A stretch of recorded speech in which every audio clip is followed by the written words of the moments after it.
जब जब जाइयो सखी हम मार्केट गे एक गो चीजवा पे जाय हो मन गे। जब जब जाइयो सखी हम मार्केट गे एक गो चीजवा पे जाय हो मन गे। नंबर लिख के हमर ऊपरवा फेंक हो, नंबर लिख के हमर ऊपरवा फेंको। सखी के समोसा बेचे वाला हमर ढोरी देखो।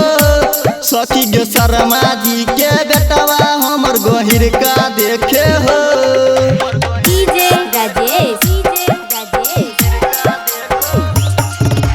मधुबनी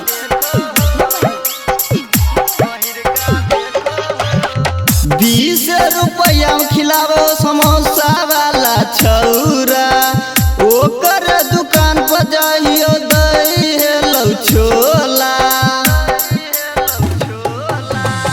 20 रुपया में दहल समोसा वाला छौरा, ओकर दुकान पर जाइयो दही हेलो छोला।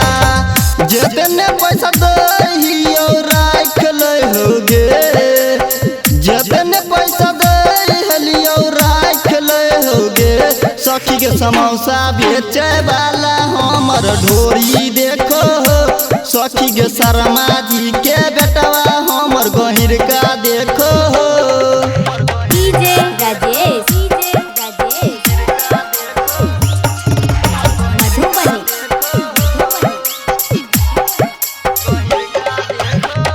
पवन सुमन के पास करबै गे शिकायत, ऐसे नहीं छोड़ते सखी चंदन माय अपन आदत।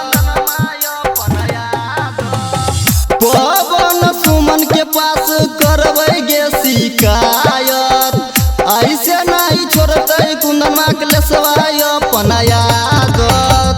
देखे अकेले में तो गाड़ी पे बैठाबै हो, देखे अकेले में तो गाड़ी पे बैठाबै हो। सखी के समोसा बेचे वाला हमर ढोरी देखो। सखी के शर्मा जी के बेटवा हमर गहिर का देखे हो।